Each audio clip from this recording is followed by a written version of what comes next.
Tonight, go undercover as we capture the final hours of freedom for two of America's most wanted.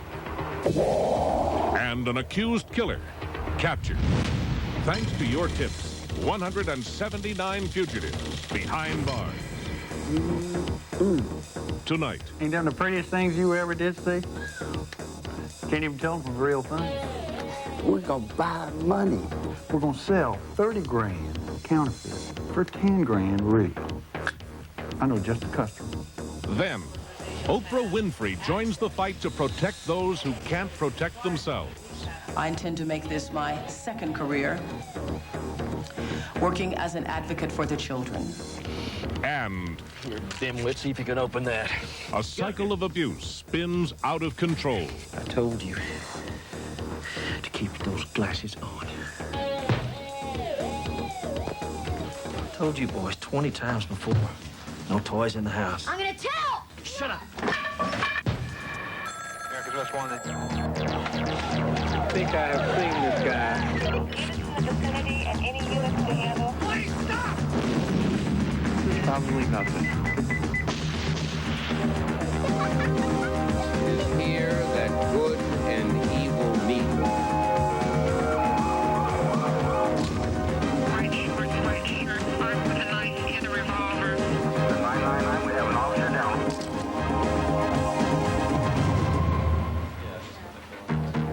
Good evening from Washington. It's Friday, November 22nd, and I'm John Walsh. Tonight, we'll tell you about a new role for Oprah Winfrey, and we'll hit the road in search of two high-speed fugitives who've outrun the police in 3 states. But first, some exciting captures. The two fugitives in our next story thought they were flying high, but their past caught up with them at 35,000 feet. So fasten your seatbelts and take a ride through the friendly skies, America's Most Wanted style. Captures number 178 and 179 are now boarding. Monday, November 11th, two first-class passengers on an American Airlines flight from Buffalo, New York to Portland, Oregon. The two men enjoying free drinks and luxury in-flight service are really two of America's most wanted.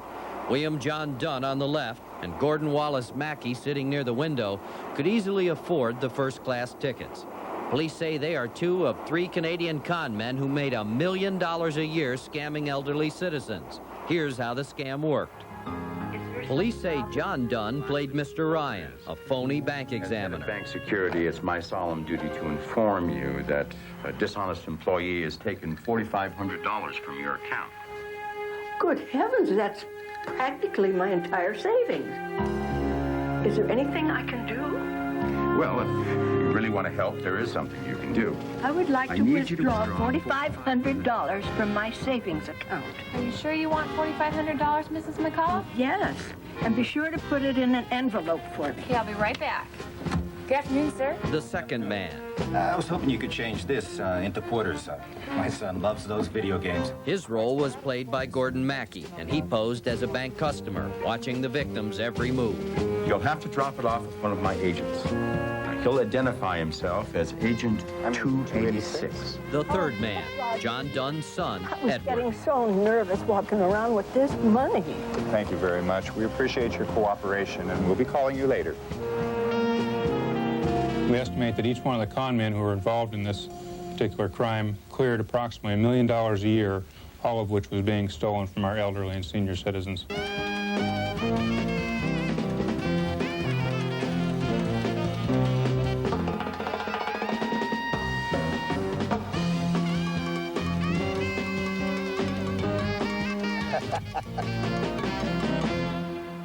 They were arrested in April 1987, but ran to Canada before their court dates. When we first broadcast the case last March, your tips led the Royal Canadian Mounted Police to 35-year-old Edward Dunn. He's the man police say played Agent 286.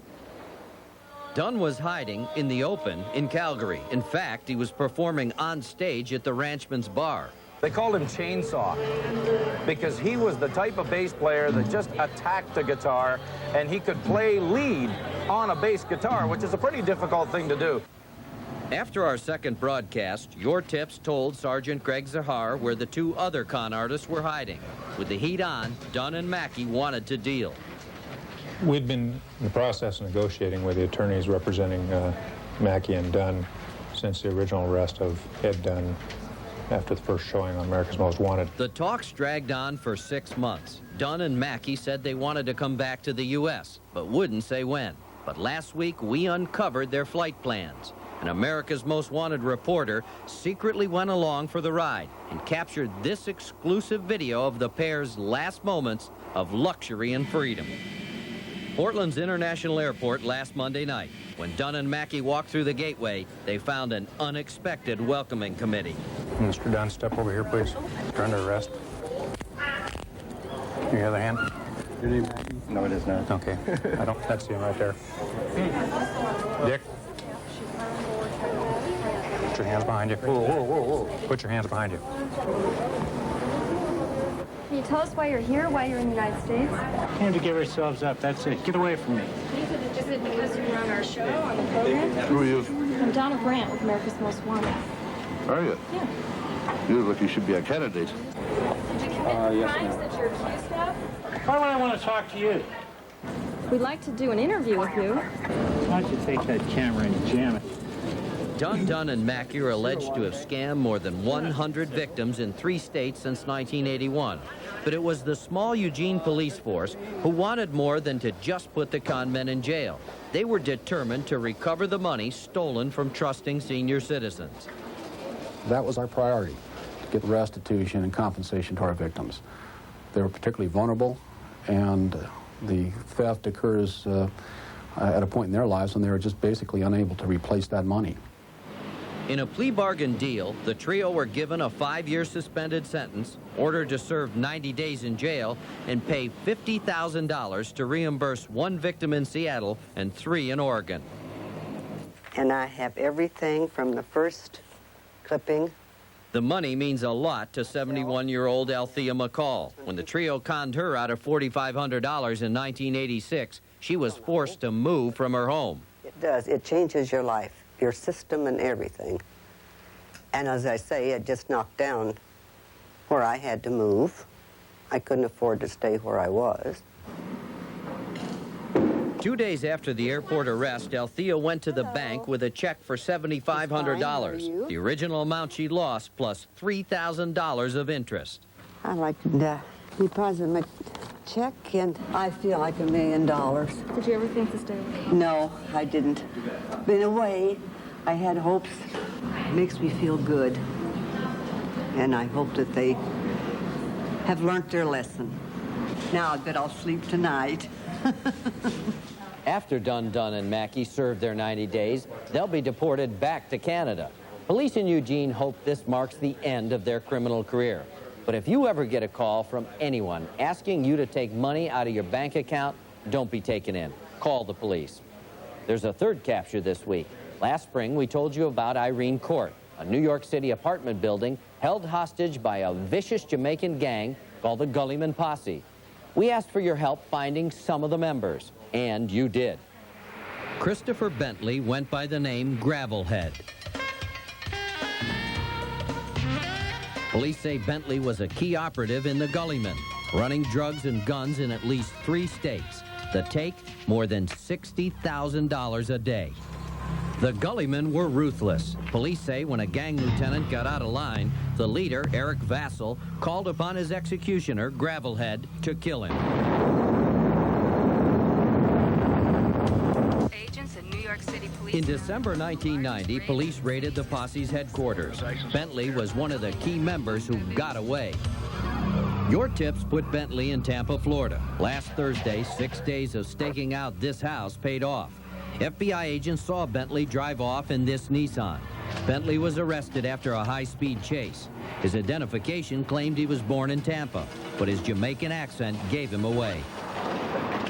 Bentley's being extradited to New York City, where he'll face murder charges. Finally, some breaking news on one of our toughest cases. Late yesterday, Richard Church was captured. He's the man accused of killing his girlfriend's parents. We've profiled Church 5 times and gotten thousands of tips. But Church always stayed one step ahead of the manhunt until yesterday, when police in Salt Lake City put the cuffs on him. We'll tell you about Church's years on the run in the next episode of America's Most Wanted. But now, stay tuned for a story about the high price of easy money. Coming up next. You can triple your money. With a phone call. America's Most Wanted is brought to you by Pert Plus. Shampoo plus complete conditioner in one bottle. For great-looking, easy-to-manage hair in just one step.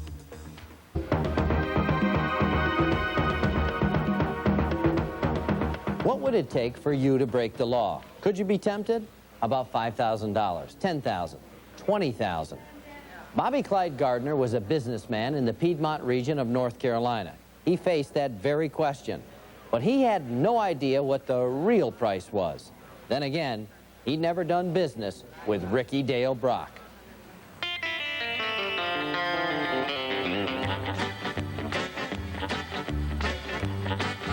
Fall 1980. The recession had hit the Piedmont region. Local textile mills were shutting down. Tough times were getting tougher.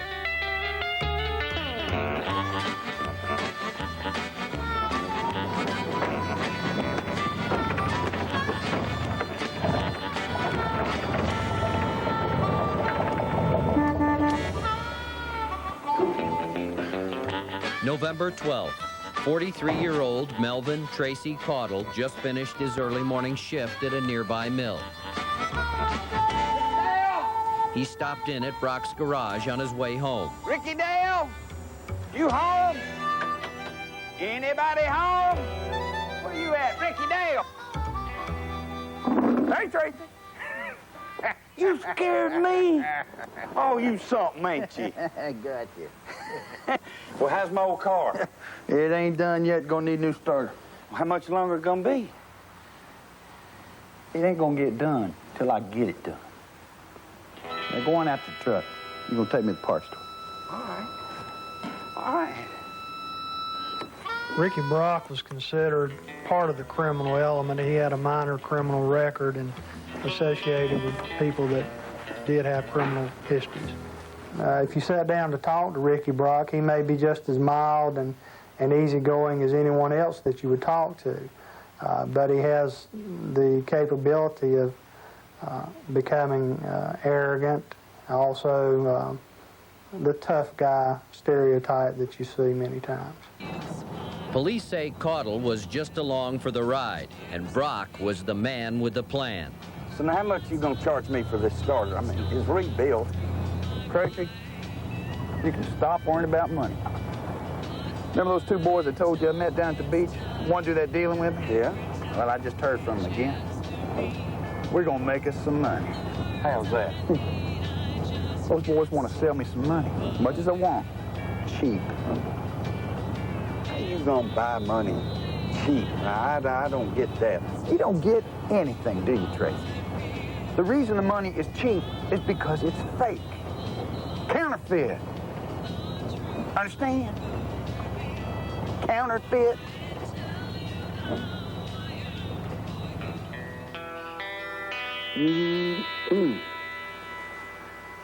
Ain't them the prettiest things you ever did see? Can't even tell them from the real thing. And those guys, they say they can fill this briefcase up with it. We're gonna buy money. Oh, dummy, we're not gonna buy money. We need us a customer. That's where you come in. How's that, Rick? Well, we're gonna sell 30 grand counterfeit for 10 grand real. We're gonna pay off the two guys, then you and me, we split the profits. Now, you gotta go get us the customer. That sounds all right with me. Who's the customer? You know, I've been thinking about that, Tracy. Tell you what, I'm gonna stay here and wait on the two guys. You take that counterfeit, kind of a sample of what we can do. You go on down to Gardner's rec room. I know just the customer. Gardner's Rec Center was a video arcade and pool hall owned by businessman Bobby Clyde Gardner. He was a well-respected community leader in Stanley County, but deputies say his investments were going sour, and he was vulnerable to a scam.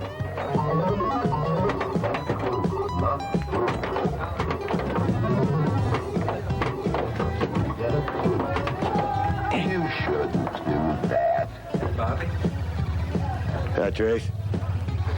What's wrong? That old machine won't give you no luck? I'm not having much luck with anything anymore these days. Except these quarters I'm stealing for myself. I got a deal for you. What kind of a deal could you have for me, Tracy? You ain't gonna have to worry about money no more. Talk to me. I can't talk to you out here with all this noise. Let's go to my office.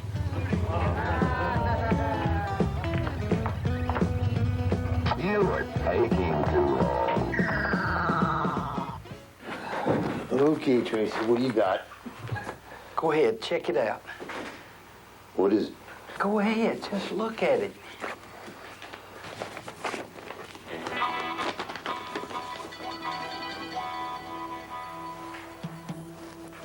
Counterfeit. Ooh.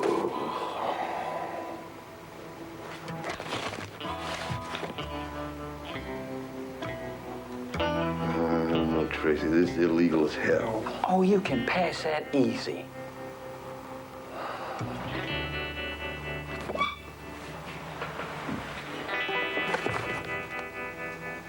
So what's the score?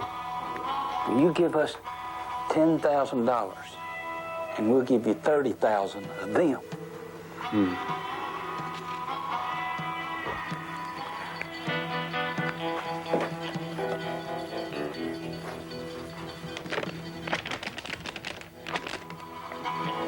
You can triple your money.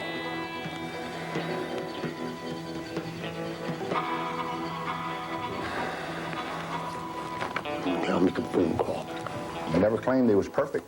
I think he just thought he had a chance to making some money other than his business in a quicker way, and he was just going to take advantage of it, trying to get ahead in life, like a lot of ordinary guys would. He did not deserve what he got. Okay. All right, I'll talk at you. Yeah, I can raise the cash.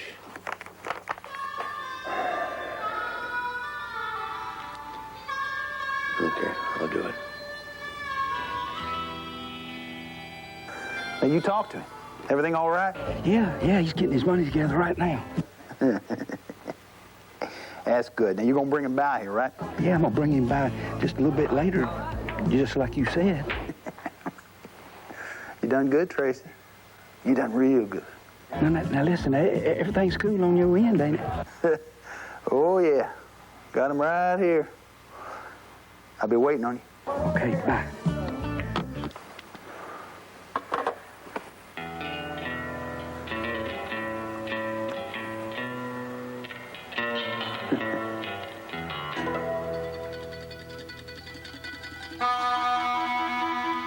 Gardner was ready to deal, and it took him only a few hours to get the $10,000 in cash.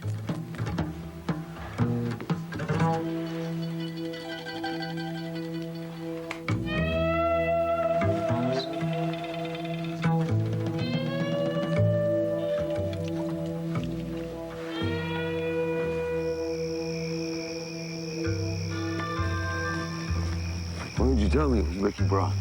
What? I didn't know I was supposed to. Yeah, You know Ricky Dale. Yeah, that's okay. No, he's all right. He's all right. That's cool. Ricky, here's Bobby. Ricky, how's it going, man? Hey, good. Good to see you. Listen, if we can do this again sometime, got a little place that's old, isolated farmhouse. We can meet there, nobody sees. That's a real good idea. Good. Let's take care of this deal here. Sure, suits me. You got your cash? Yeah, you got the notes? Oh, yeah. Tracy, over there in the fourth, front seat, there's a briefcase. Bring it on out here, open it up for him, show him that stuff. Hey, listen, this is a good deal for both of us. No, listen, it's, I don't need the bread. I can use it. All right. I can do it again. You'll like it going. Ricky, I need a combination or something here. What's wrong with it? It's jammed. There's no key for this thing, Ricky. It needs a combination. Put your hands up. Hey, man, come on. Don't wave that thing around. No. Hey, tell me, what is this? Put your hands up. All right. Hey, look. Look, I brought the money. Just take the money.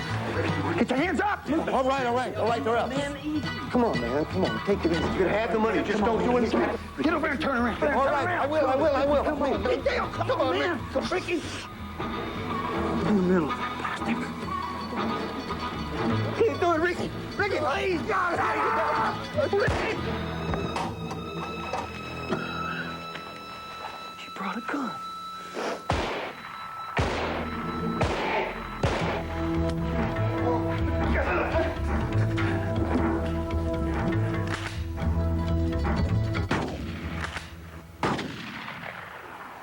Oh, man, you didn't tell me you were gonna do that. But I told you, you wouldn't have brought it. Now, come on. Let's wrap him up. We do not believe there was any counterfeit money at all. We believe it was just a scam to get Mr. Gardner down to the garage so Mr. Brock could rob him. What you looking at? You ain't gonna shoot me too, are you? I ain't gonna shoot you. Now, I'm gonna pick his body up. Come on.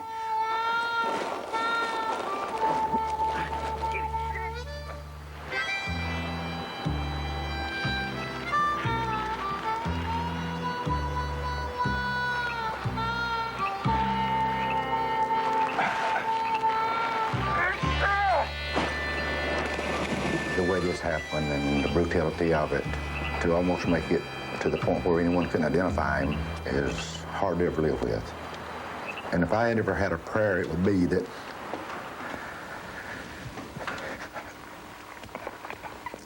no one would ever have to go through that.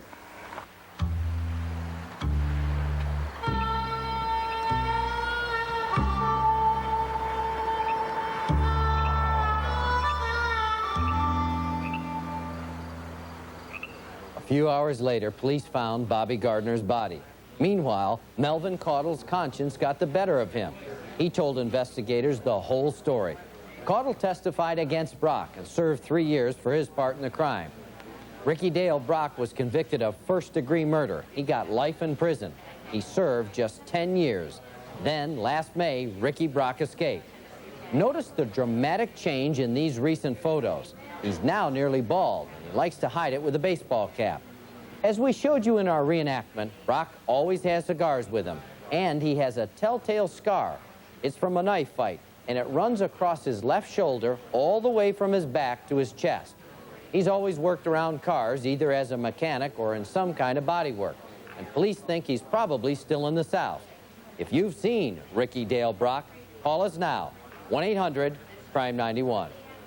When we return, they've slipped through the hands of the law 38 times.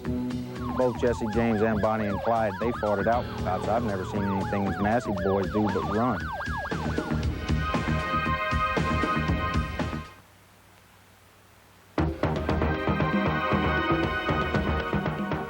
Last November, we introduced you to two brothers from Louisiana's Bayou Country, John and Roy Massey. So far, they've slipped through the hands of the law at least 38 times. They're accused of stealing more than $1 million worth of goods. Police say they'll steal anything and everything, especially luxury cars. With police in Louisiana turning up the heat, the brothers set out for the Lone Star State. Del Lago Resort on Lake Conroe, Texas. It's a vacation playground 40 miles north of Houston. It's a place where some come to get away, and two fugitives came to hide. On June 20th, 1991, someone tripped a Cadillac alarm. Security guards checked the plates and discovered the car was stolen. Police arrived minutes later, just before John Massey and a friend came back to the car. We just approached them and we started to ask them a question, and immediately they started trying to get away. When he bit me, I grabbed him and threw him down on the truck. He was trying to kick us and headbutt us. We put a set of hinge cuffs, like I'm holding in my hand, on the suspect, handcuffing him behind, and placing him in the back seat of our patrol car behind the driver. The suspect, Massey, managed to get the cuffs from behind, get them to the front of the vehicle, throwing it in drive, and leaving with the cuffs on. Still handcuffed, John Massey raced down the road. Sheriff's deputies hot on his trail, he swerved around curves at over 130 miles per hour. Massey abandoned the car at the opening to a dense forest. Wearing only bathing trunks and tennis shoes, he bolted into the dense underbrush and disappeared. John Massey is a very skillful driver. Take it from me. The FBI says John and his brother Roy Bubba Massey enjoyed the resort for more than a week. The day of the chase was John's 26th birthday. When word of his near arrest reached the bungalow, Roy Bubba cleared out in a hurry. But they left a clue behind, John's birthday cake. A pregnant woman came in to pick up her cake, and it was a specialized custom order. She asked for Happy Birthday Junebug on it, and she liked the cake, and after paying for it, I took it out to her car and set it in her car. Junebug is John Massey's nickname, and this is Massey's girlfriend, Michelle Klug. Store employees later told police she was the pregnant woman who bought the cake. Police next tangled with both Masseys in July at a suspected hideout in the Houston suburb of Spring, Texas. Just in case they get out this door and pass these guys can act here, can act here. Get it together, let's do it. But no one was home. Houston police say Roy and John Massey slipped away by minutes. 3 weeks later, it was Roy Bubba's turn to race against the law. On August 11th, Houston police hit the lights on a speeding Dodge Conquest. For 30 minutes, they tore down I-45, at times hitting 140 miles per hour. Eventually, Roy ditched his car and ran into the woods. This time, Houston police caught him. He was booked under the name of Brett Stewart Countryman, processed through our city jail in Houston. Then he bonded out, $1,500 bond. After months of searching, police finally had a Massey brother in jail. But by the time a fingerprint check proved his identity, Roy Bubba Massey was long gone. Well, Massey has made the statement that he won't be taken alive, but of course that's not true. We took him once. He did not put up a fight. He went meek as a lamb. But on September 14th, 1991, both Masseys outfoxed and outran Houston police again, this time in a stolen Lexus. A day later, they were in Austin and helped themselves to a 1990 Chevy Suburban. The next day, San Antonio police found papers from the Suburban. They were near the scene of a botched burglary. From San Antonio, the Masseys, Michelle Klug, and Cody Massey, her newborn infant, left Texas for a new hideout in Florida. Officer John Jones of the Altamont Springs Police clocked a BMW pushing 80 miles per hour. He chased what he thought were a pair of joyriders right to the shore of Lake Killarney.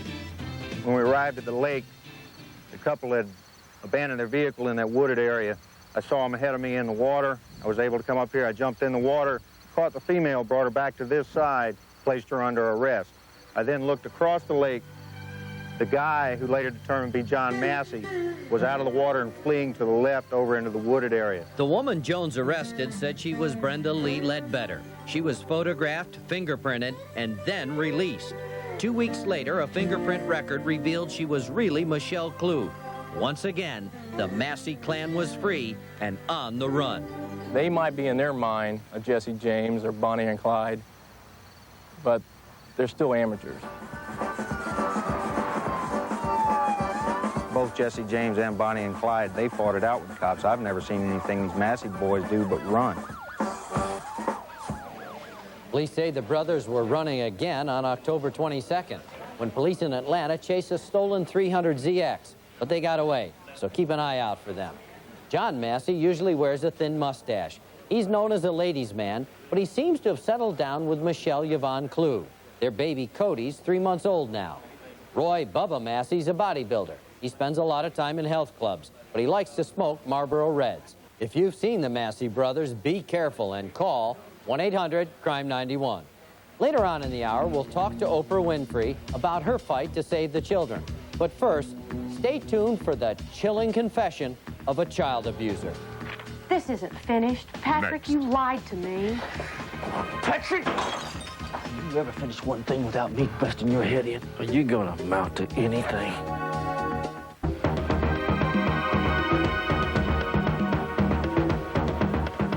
11-year-old Patrick Johnson was timid and shy. He didn't have much self-esteem, and he was constantly apologizing. He'd even apologized when he had to use the bathroom. Then a relative noticed bruises, and it all came together. The telltale signs of child abuse. Before authorities could intervene, Patrick's stepfather, Donald Fletcher, packed the family up and left the state. They moved to Arizona and stayed there just long enough for school nurses to notice the bruises on Patrick and his brothers. Before they could do anything to help the boys, Fletcher packed the family up again and moved. Summer of 1990. The Fletcher's newest home, Sweeney, Texas. The boys are slow. But, Daddy, there's fire ants. I better not find one weed left when you're finished. Yes, Daddy.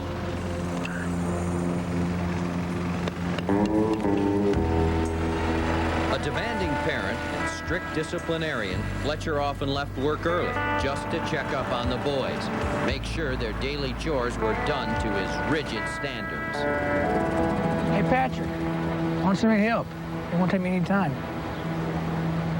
Oh, no. I gotta earn my way.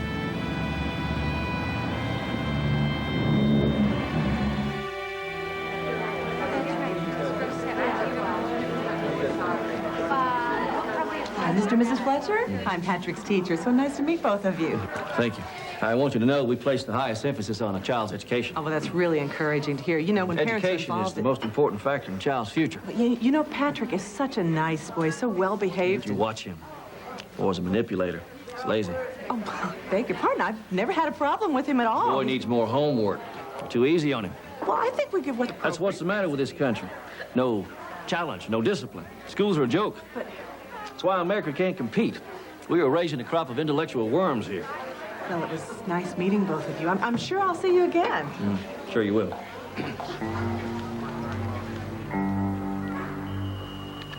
Fletcher wrote sophisticated computer programs for a medical software company. Well up to a point, Bert. To his employers, he was a brilliant engineer. To his stepsons, an unbearable tyrant. You got that, Bert? Yeah. Bert, let me call you back just a minute. Yeah, something's come up. I'll be just a second.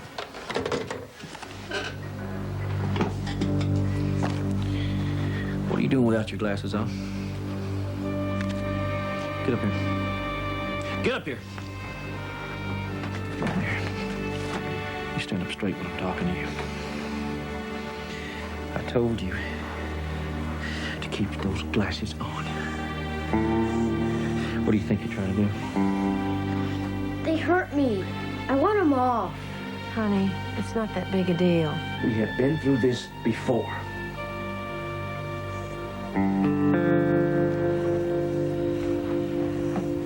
Why aren't you getting your homework? I'm tired. Patrick, I don't get it. Are you committed to failure?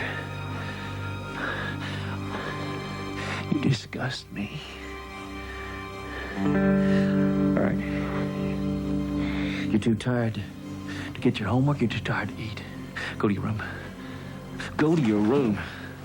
Police say the punishment didn't stop there. Fletcher continued his brand of discipline by sending Patrick to school with an empty lunchbox. Patrick, what are you having for lunch? Some stuff. What is it? Some ravioli and green beans. Messy? Patrick, there's nothing in here. Just don't tell my father. Just pretend like I had something to eat, okay? Don Fletcher is the most gutless coward that I've ever encountered. He wants to prey on people that are smaller than him. I've never encountered an instance in the course of our investigation where he ever picked on anybody his own size. To give you an example, he would physically box with the children as a form of punishment. I told you boys 20 times before. No toys in the house. You're about to learn a simple lesson in life. You stop that! This is going to be the longest 3 minutes of your quit. young lives. I'm gonna tell! Shut up! Get him up. Come on. Come on. Get the gloves up. Get the gloves up. Take the... All right, good. Come on, you want to be a man? You want to be a man? Patrick took upon himself the role of being the protector of everybody else in the family, even if it meant that he was going to die. And I think he knew he was going to die. A trip to the optometrist triggered another headache for Fletcher and another round of abuse for Patrick. You got a 2-cent brain and you need $100 worth of glasses.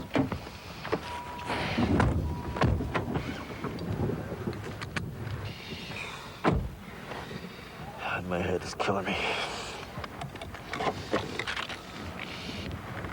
Here, dimwit, see if you can open that.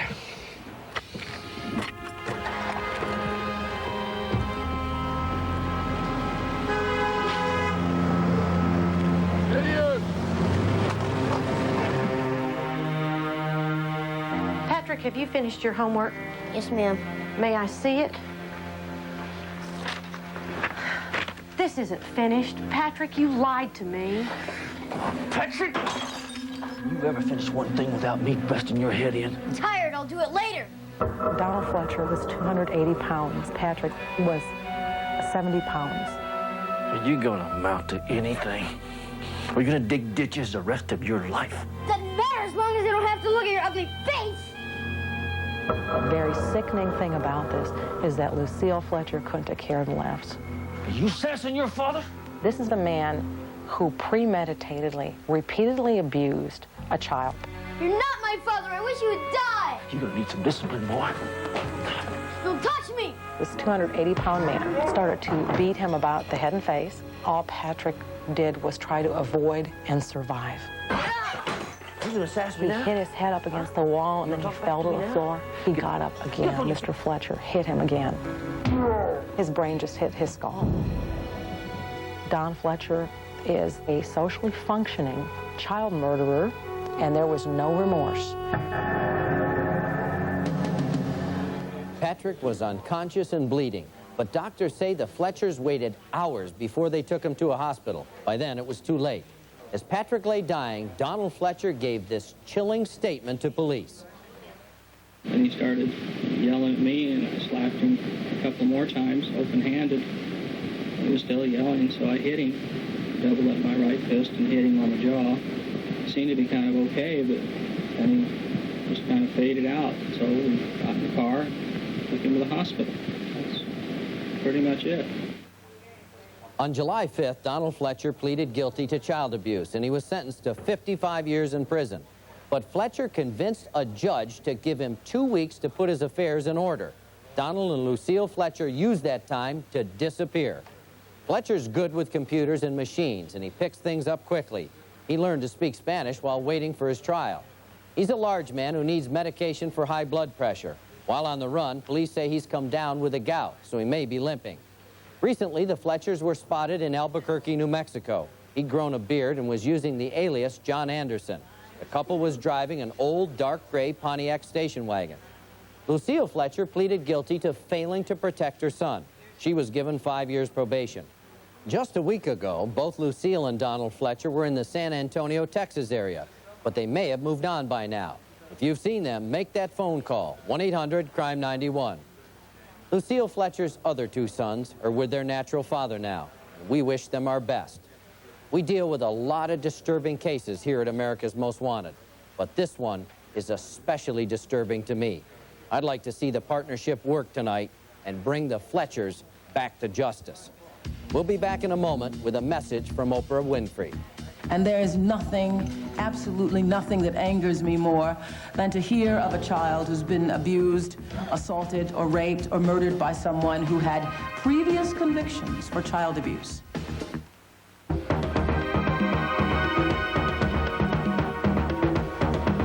Last year, there were more than 2.5 million cases of child abuse reported in this country, and that number rises every year.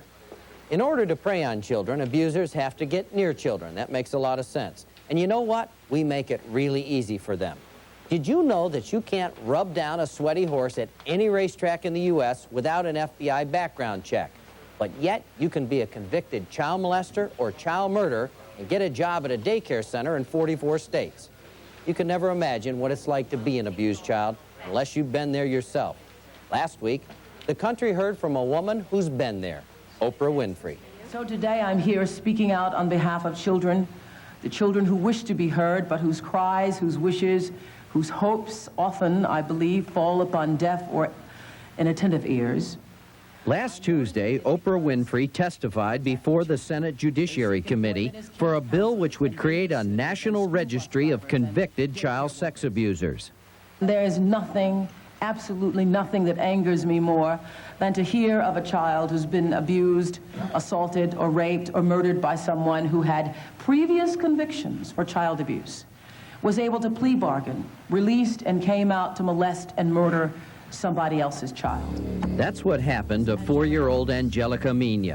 Police say Michael Howarth raped and murdered Angelica in his Chicago apartment, just 10 feet from where Angelica lived with her mother. Howarth was on the streets after serving only 7 years of a 15-year sentence for 2 counts of kidnapping and child rape. I wept for that child that I never knew, Angelica. I wept for her because I realized that her muffled cries never reached her mother, who was just on the other side of the apartment, as her 4-year-old was being strangled by a repeated, convicted child molester. Oprah says Angelica's horrible death shocked her into action. The talk show host startled her audience 5 years ago by disclosing the abuse she suffered as a child. Now she says she's tired of just talking about the problem of child abuse. For years, I'd done shows about it and talked about it and encouraged other people to do things about it, and I recognized I was one of those people who was, too, just paying lip service. Oprah's legislation calls for a national computer registry of convicted sex offenders, so daycare centers can run background checks on prospective employees. 6 states already have such a system. Andy get a hug, too? Oh.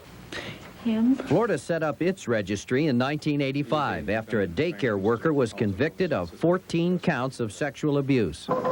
Now, all prospective daycare workers must agree to a background and fingerprint check. Last year, we processed over 90,000 such applicant fingerprint cards for caregivers in the state of Florida, and we found on the average about a 10% figure of those who applied had some sort of criminal arrest in their background. Those checks kept 9,000 convicted offenders out of daycare jobs, but few who applied were sex offenders, police say, because they know of the checks. I believe that the message that the state of Florida is sending out to people who molest children or abuse children is that we have a system in place that's not going to allow them to enter into our buildings, that we have a way to screen them out, and by virtue of this particular screening process, they don't even get into the front door. Since the death of my son Adam 10 years ago, I've been fighting for legislation to protect kids. Getting the FBI to list missing kids in its computer was a major victory. I was proud to join Oprah on her new initiative to protect our children from sex offenders. We did a guy on America's Most Wanted by the name of Teddy Unterreiner. He had been convicted of molestation in Colorado in 1975. Who did he work with? Kids. He was a volunteer, he was a Boy Scout assistant, he was a big brother. After the hearings, I spoke with Oprah. Surprisingly, she told me she was nervous in her new role as a child advocate. Well, interestingly enough, talking to millions of people every day, I never get nervous, but I was a little nervous at first. A lot of people today talked about your courage as an abused person, as an abused child coming forward. I just wanted to say personally, it takes a lot of courage to take it farther than that. And you can be a very loud, strong voice for children. You proved it today. I hope to be. I hope to be. I was tired, you know, John, of just talking about it. And I'm proud of myself that I did something. Absolutely. Oprah says she can't get this bill passed alone, and I know how true that is. We usually ask you to pick up the phone if you've seen a fugitive. I know that's a rare event for most of you, but everyone can get involved in Oprah's fight to keep sex offenders away from our kids. So write to your senator and your congressman. Let them know how you feel, or call our hotline for information on how to do it. We'll be back with more in a moment, so stay with us.